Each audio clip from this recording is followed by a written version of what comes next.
ചേട്ടാ എങ്ങനെയുണ്ടായിരുന്നു എക്കോ? ഞാൻ പറഞ്ഞത് എക്കോ നല്ല ഉഗ്രം സാധനമാണ്.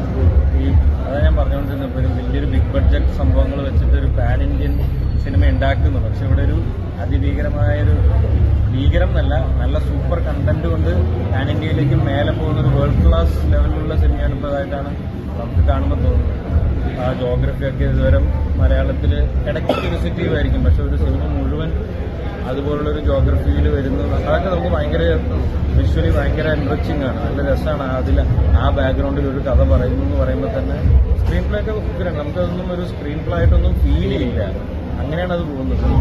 ദിൻസാറിന്റെ ഡയറക്ഷൻ ആണെങ്കിലും എഡിറ്റിംഗ് ഒക്കെ നല്ല രസമാണ്. അതിലിടയ്ക്ക് ഓരോ ഷോട്ടിലും നായകളൊക്കെ വരുന്നതിന് ഒരുപാട് ഇമ്പോർട്ടൻസ് ഉണ്ട്.